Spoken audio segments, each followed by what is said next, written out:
Unfortunately, they're fantastic athletes in whatever sport that are overlooked and overshadowed because they came up in the same time period as a generational talent.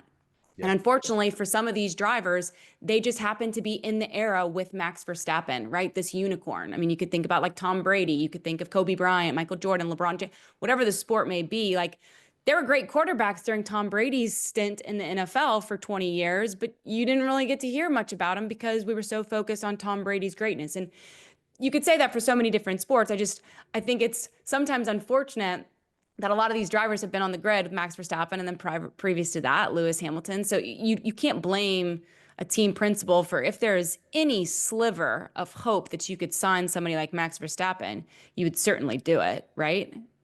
Oh, 100%. I mean, we've got an example closer to home with Carlos Sainz last year in Ferrari. Mhm. In most logical circumstances, you extend Carlos Sainz. You say, look, you've been driving the wheels off that Ferrari for 2 years. Again, a bit like I just said with Russell, I think Sainz last year and the year before was one of the standout performers. And yet you've got Lewis Hamilton's available. In what world do you say Do not take it. we're not going to take Lewis because Sainz has been doing all right recently? You say no, we're going for Lewis. So it is the same thing. And sometimes you're right. There's a difference, isn't there, between being very good and being great. And George hasn't had the opportunity yet to prove that he is great. I don't think he might well do, but you need that car to have that moment to say, "Look, I'm a world champion."